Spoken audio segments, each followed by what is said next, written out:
কি রে সোনাই, কখন খাবি? 10টা তো বেজেই গেল। সেই যে কারখানা থেকে ফিরে তারপর থেকে যে টানা কাজ নিয়ে বসেছিস, এই কাজ তো শেষ হওয়ার নামই নিচ্ছে না। কাজ করেই যাচ্ছিস। আমি তো বুঝতে পারছি না বাপু, পুজোকালের দিনে বাড়ি বয়ে এত কাজ এনেছিসই বা কেন?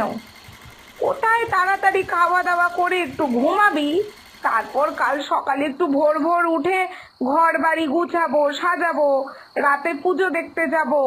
তা না, তোর যা পরিস্থিতি দেখছি, এ দেখে তো আমার মনেই হচ্ছে না যে কালকে তুই ঘরে একটুও সময় দিতে পারবি। দূর, আর ভালো লাগে না। পুজোকালের দিনেও একটুও আনন্দ করার সুযোগ নেই কো। আরে মা, বুঝতেই পারছো না তুমি, অনেক মাল পড়ে রয়েছে গো। সামনের সপ্তাহের মধ্যেই সব মাল ঠিক সময় মতো মহাজনকে জমা দিতে হবে, না হলে তো তুমি জানোই কি বকাবকি শুনতে হয়। আর কালকে তো পুজো, তাই জন্য 2 দিন সবাইকে ছুটি দিয়েছি। তুমি তো সবই জানো মা, তাই কাজগুলো করে এগিয়ে রাখছি। তুমি রাগ করো না মা, আমি চেষ্টা করছি কাজটা যত তাড়াতাড়ি এগিয়ে রাখতে পারি তত ভালো।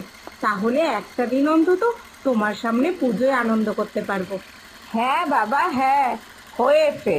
আমি খুব বুঝতে পেরেছি। আর বোঝাতে হবে না কো। আমার মেয়ে এখন অনেক বড় হয়ে গেছে কি না, এখন কত বুদ্ধি হয়েছে তার।